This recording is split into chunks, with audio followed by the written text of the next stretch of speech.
जय माता दी। ओम नमः शिवाय। प्रिय भक्तगणों, आज शारदा नवरात्रि का दूसरा दिन है। आज के दिन माता ब्रह्मचारिणी की व्रत तथा कथा का श्रवण करने से लंबी आयु का आशीर्वाद प्राप्त होता है। श्रवणकर्ता को सभी प्रकार के सुख प्राप्त होते हैं, कार्यों में सफलता मिलती है, व्यक्ति को लक्ष्य की प्राप्ति होती है। त्याग, ब्रह्मचर्य, वैराग, तप जैसे गुण व्यक्ति में समाहित होते हैं।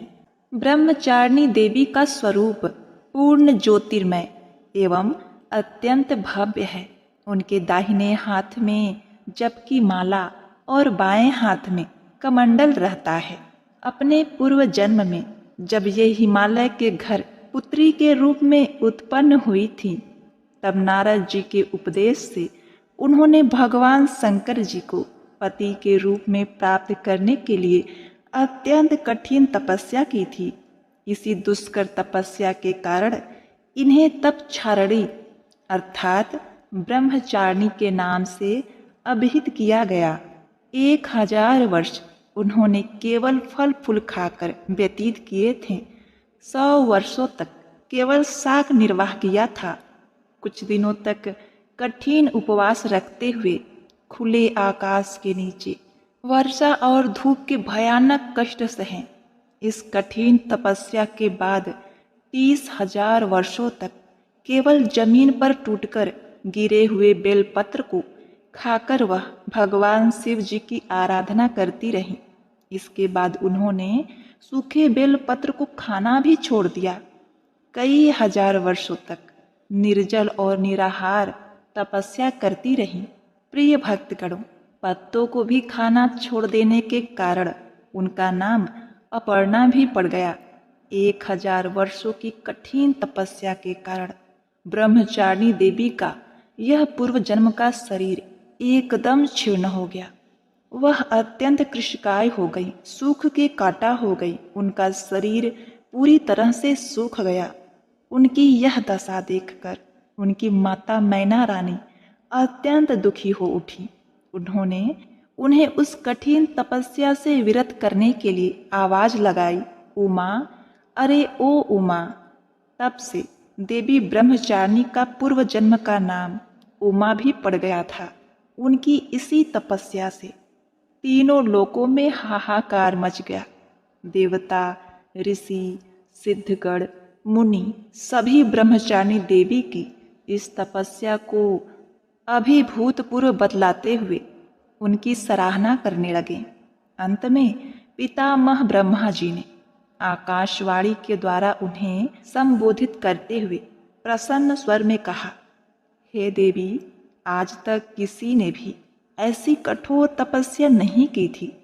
ऐसी तपस्या तुम्ही से संभव थी। तुम्हारे इस अलौकिक कृत्य की चतुर्दिक सराहना हो रही है।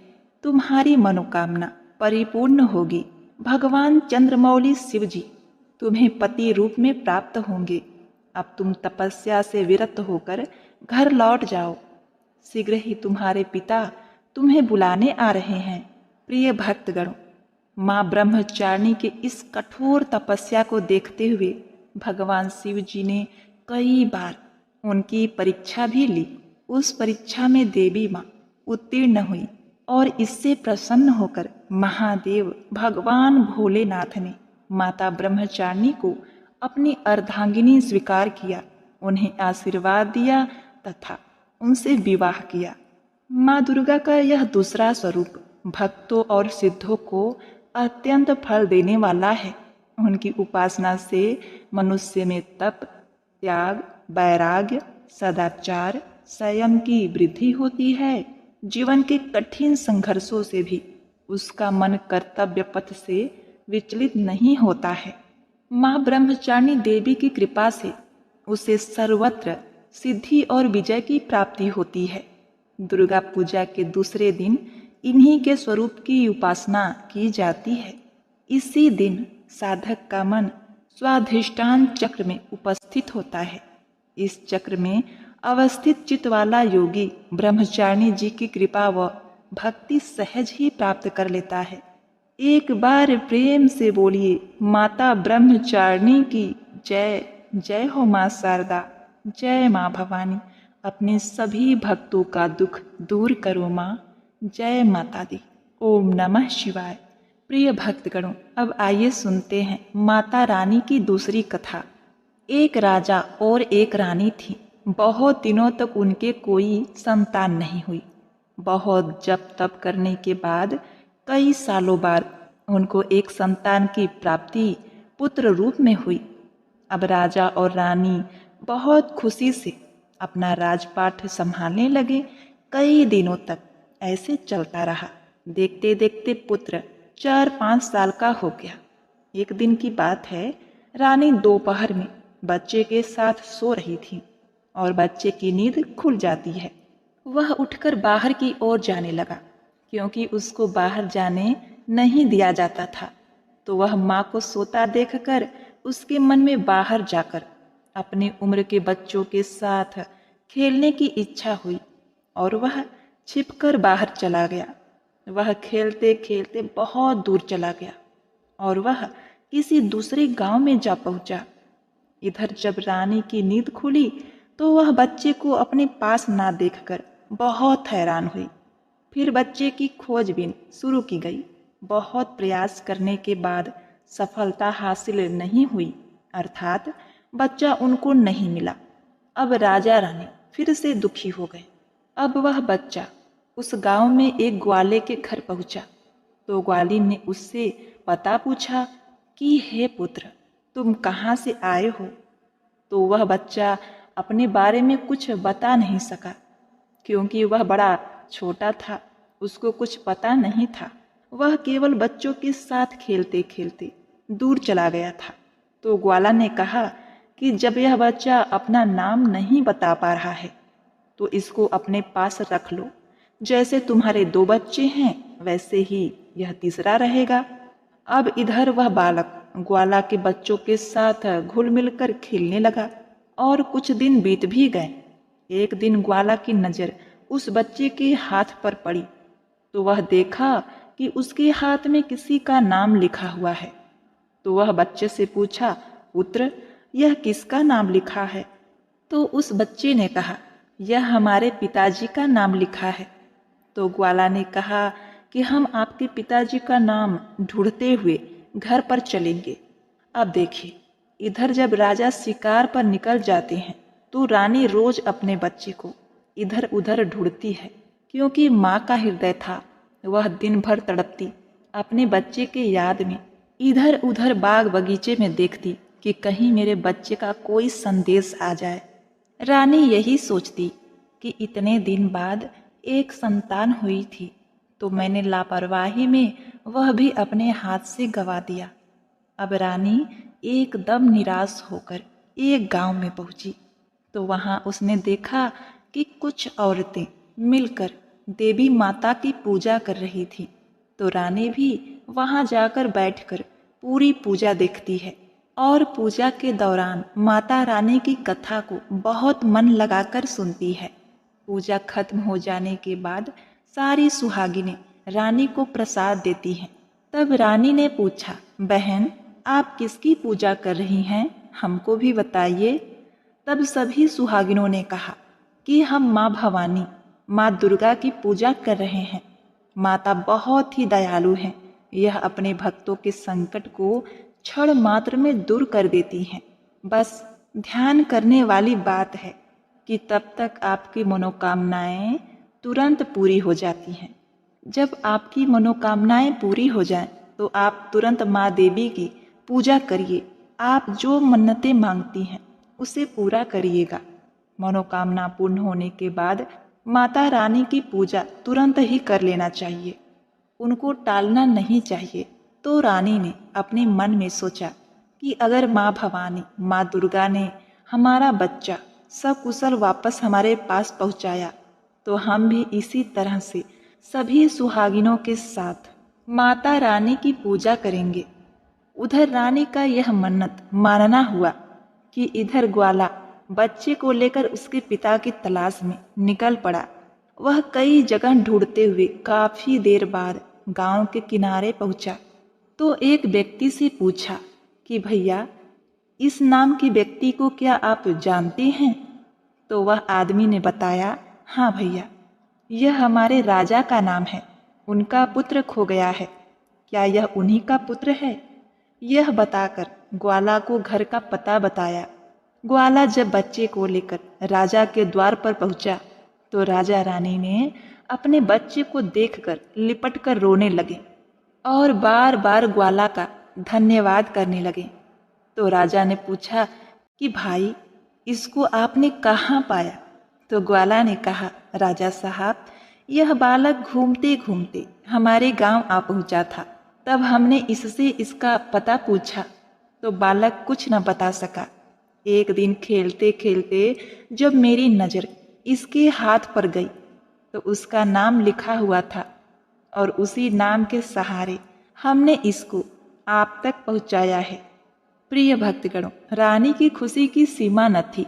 रानी ने राजा से कहा कि ग्वाला को खूब धन दौलत देकर विदा कीजिए, लेकिन ग्वाला ने कुछ नहीं लिया और कहा, जितनी खुशी आपको है अपना पुत्र पाकर, उतनी खुशी मुझे भी है कि मैंने आपकी धरोहर को आप तक पहुंचाया है। अंत में राजा ने ग्वाला को धन देकर विदा किया। अब रानी को यह तुरंत याद आया कि वह माता रानी की मन्नत मानी थी, उनकी पूजा करने का और नवरात्रि का व्रत करने का। रानी ने राजा से कहा, हमने माँ दुर्गा का मन्नत माना है, हमें नवरात्रि का व्रत करना है। हम नवरात्रि का व्रत करेंगे। नगर के कुछ स्त्रियों को निमंत्रण दीजिए और तुरंत माँ भवानी की पूजा कीजिए। रानी ने तुरंत माता की पूजा करने वाली सारी सामग्री इकट्ठा करवाई। माता रानी की पूजा की सारी व्यवस्था की गई। सभी सुहागिनों ने मिलकर माता रानी की विधिवत पूजा की और माँ भवानी दुर्गा माता का गीत गाया। जिन सुहागिनों को माता रानी की कथा आ रही थी, उन्होंने माता रानी की कथा सुनाई और फिर अंत में सभी सुहागिनों ने मिलकर माता रानी की आरती की और उनसे प्रार्थना की कि हे माँ, जिस तरह आपने हमारे संकट को दूर किया, ऐसे ही जो आपको याद करे आप उनके भी संकट को तुरंत दूर करना। हे माँ, आपका स्वभाव बड़ा ही दयालु है, बड़ा ही सहज, बड़ा ही कृपालु है। जय माता रानी। हे माँ भवानी, जिस प्रकार आपने रानी के बच्चे को वापस किया, उसकी गोद भरी, उसके जीवन में खुशियाँ लौटाई, उसी प्रकार सभी माताओं की गोद को हरा भरा रखना, सभी के घर में सुख समृद्धि लाना। जय माँ दुर्गा। ओम नमः शिवाय। प्रिय भक्तगणों, अब आइए सुनते हैं माँ तारा रानी की कथा। एक समय की बात है, माँ भगवती को मानने वालों में से एक राजा स्पर्श भी थे। वो दिन रात उनकी पूजा अर्चना में लीन रहते थे। राजा को किसी चीज की कोई कमी नहीं थी, बस उन्हें बच्चे की इच्छा थी। सालों से बच्चा न होने के कारण राजा कुछ निराश रहा करता था। एक दिन राजा की भक्ति से प्रसन्न होकर माँ भगवती ने सपने में आकर उसे 2 बेटी होने का वरदान दिया। आशीर्वाद मिलने से कुछ समय बाद राजा के घर 2 कन्याओं ने जन्म लिया। बेटी उत्पन्न होने की खुशी में राजा ने सबको दावत दी और बेटी की जन्म कुंडली बनवाने के लिए पंडितों को बुलवाया। सबने राजा से एक ही बात कहा कि यह साक्षात देवी का रूप है, जहाँ भी इसके कदम पड़ेंगे वहाँ खुशियाँ ही खुशियाँ आएंगी। यह भगवती देवी की भक्तिन होगी। इतना सब कहकर पंडितों ने लड़की का नाम तारा रख दिया। कुछ समय बाद मंगलवार के दिन राजा के घर एक और बेटी पैदा हुई। ज्योतिषियों ने उसकी भी कुंडली बनाई और उदास हो गए। राजा ने जब उनसे उदासी का कारण पूछा तो ज्योतिषी ने बताया कि ये लड़की आपके जीवन में खूब सारा दुख लेकर आएगी। राजा ने ज्योतिषी से पूछा कि आखिर मैंने ऐसे कौन से खराब कर्म किए थे कि इसने मेरे घर जन्म लिया। ज्योतिषों ने बताया कि आपकी दोनों बेटियां राजा इंद्र की अप्सराएं हुआ करती थीं। इसमें से सबसे बड़ी बहन का नाम तारा और छोटी का नाम रुकम था। एक दिन ये दोनों मिलकर धरती की सैर करने के लिए गईं। दोनों ने ही वहां पहुंचकर एकादशी के दिन का व्रत रखा। तारा ने अपनी छोटी बहन से कहा कि आज एकादशी का व्रत है, इसीलिए बाजार जाकर कुछ ताजे फल ले आओ, लेकिन वहाँ कुछ खाना मत। रुकम बाजार फल लेने के लिए चली गई। वहाँ उसे मछली के पकौड़े दिखे। उसने झट से उसे खा लिया और अपनी बहन के लिए कुछ फल ले आई। रुकम ने तारा से पूछा कि तुम अपने लिए फल क्यों नहीं लाई? उसने जवाब दिया कि वो मछली के पकौड़े खाकर आई है। तारा ने गुस्से में कहा, तुम पापिनी हो, एकादशी के दिन तुमने मछली खा ली। ऐसे खराब कर्म के लिए मैं तुम्हें छिपकली बनने का श्राप देती हूँ। अब उसी जंगल में तारा की बहन छिपकली बनकर रहने लगी। वहाँ एक जाने माने ऋषि गुरु गोरख भी अपने कुछ शिष्यों के साथ रहते थे। उनके शिष्यों में एक बहुत ही घमंडी शिष्य था। अपने घमंड के चलते वो शिष्य कमंडल में पानी भरकर एकांत में बैठकर तपस्या करने लगा। तभी एक प्यासी गाय वहां आ गई। उसने सीधे अपना मुंह उस कमंडल में डाल दिया और पानी पी लिया। पानी पीने के बाद जैसे ही गाय अपना मुंह बाहर को निकालने लगी तो कमंडल नीचे गिर गया और ऋषि का ध्यान भंग हो गया। ऋषि ने देखा कि गाय पानी पी गई है। अब गुस्से में ऋषि ने गाय को एक चिमटे से बुरी तरह घायल कर दिया। इस बात की जानकारी जब गुरु गोरखनाथ को पड़ी तो वह तुरंत गाय को देखने के लिए गए। जैसे ही उन्होंने गाय की हालत देखी वैसे ही उसने उस घमंडी शिष्य को आश्रम से निकाल दिया। कुछ दिनों बाद गौ माता पर किए गए उस अत्याचार से होने वाले पाप को कम करने के लिए उन्होंने एक यज्ञ करवाया। इस यज्ञ के बारे में गाय को चिमटे से मारने वाले घमंडी शिष्य को भी पता चला। वो सीधे पक्षी का रूप धारण करके यज्ञ स्थल पर आ गया और भोजन में अपनी चोंच से मरा हुआ सांप डाल दिया। किसी को इस बात की खबर नहीं हुई। ये सब होते हुए तारा से श्राप मिलने वाली छिपकली रूपी रुकम देख लेती है। उसके मन में हुआ कि इसे खाकर सारे लोग मर जाएंगे।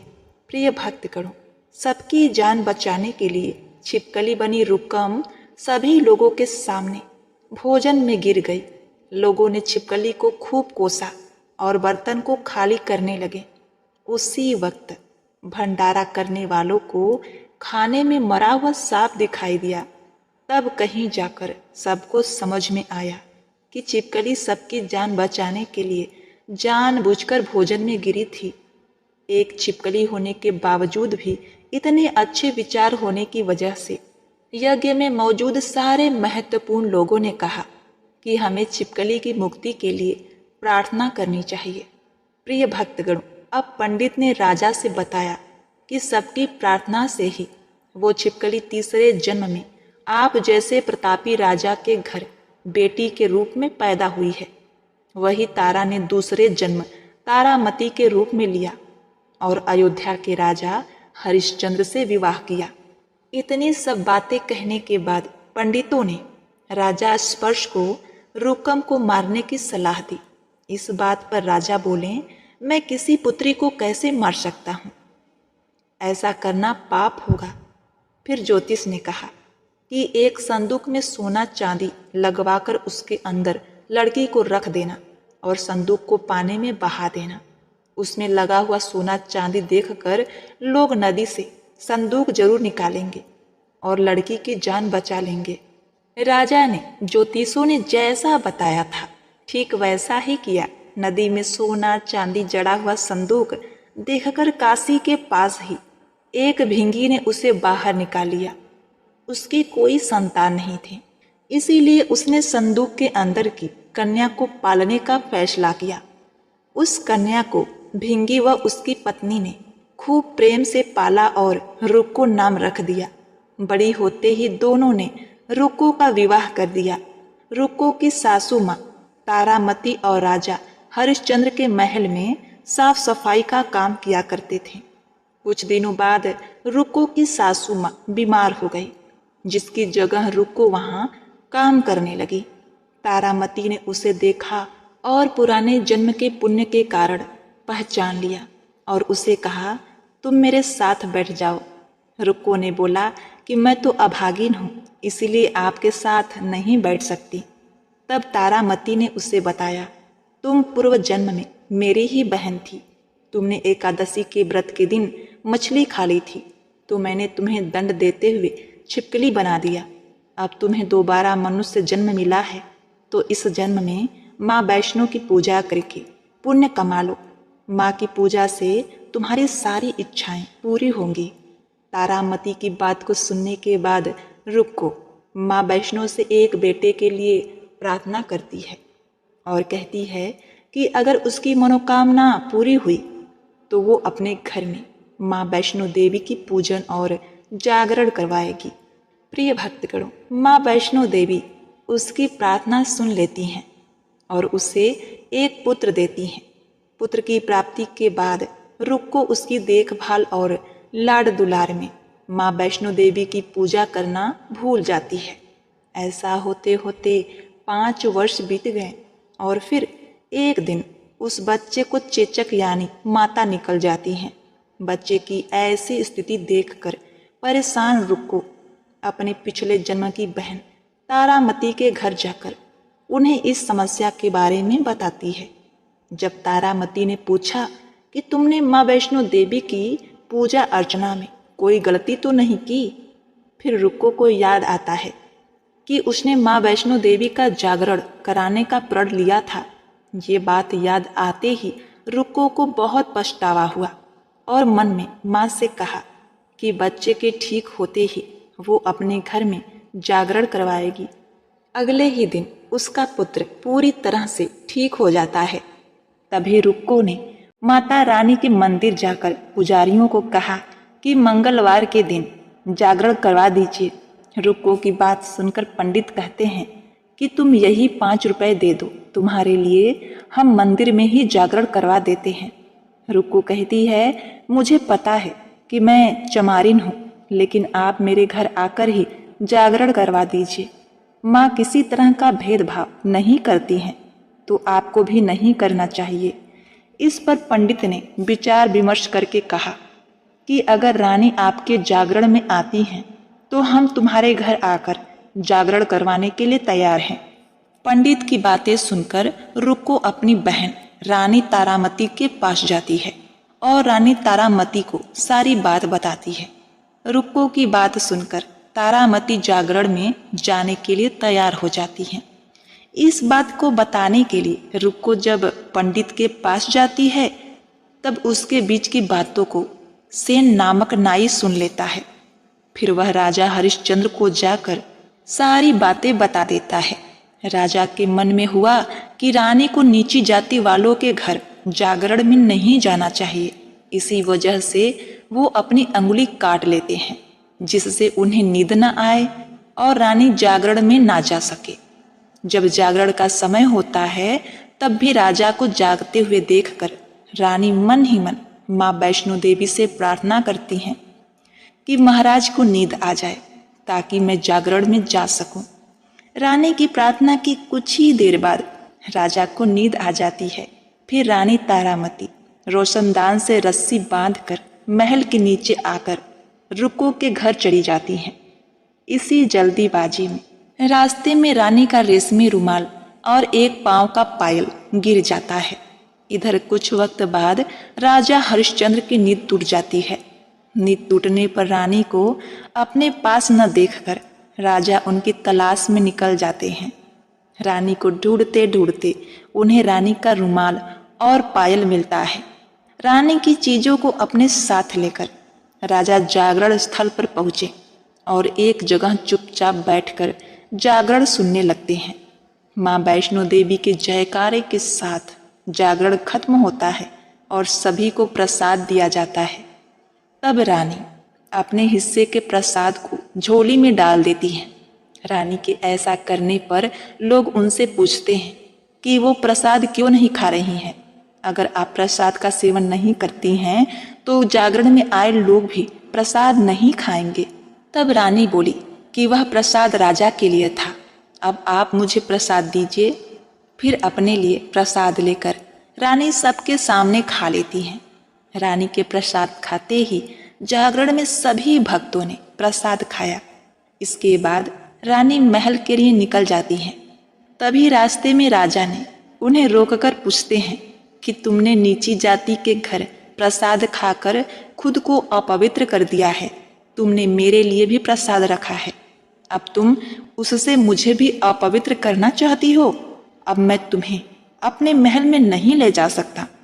यह बोलते हुए राजा रानी की झोली को देखता है। तब उन्हें प्रसाद की जगह गुलाब, चंपा, अनेक जैसे फूल और कच्चा चावल व सुपारी दिखाई देती है। इस चमत्कार को देखकर राजा हैरान हो जाते हैं। फिर राजा चुपचाप रानी को अपने साथ लेकर महल पहुंचे। वहां रानी बिना किसी चीज के राजा के सामने दीपक जलाकर राजा हरिश्चंद्र को हैरान कर देती हैं। फिर रानी बोली, हे महाराज, माता के दर्शन करने के लिए बहुत बड़ा त्याग करना पड़ता है, इसीलिए आपको अपने बेटे रोहितास की बलि देनी होगी, तभी माँ दुर्गा आपको साक्षात दर्शन देगी। यह सुनकर राजा के मन में माँ के दर्शन की इच्छा होने लगी, जिसके लिए राजा ने अपने पुत्र की बलि दे दी। बलि देने के बाद माँ दुर्गा शेर पर सवार होकर प्रकट हो जाती हैं। उन्हें देखकर राजा हरिश्चंद्र काफी खुश हो गए और माँ दुर्गा ने तुरंत राजा के बेटे को जीवित कर दिया। इस चमत्कार को देखकर राजा हरिश्चंद्र प्रसन्न हो गए।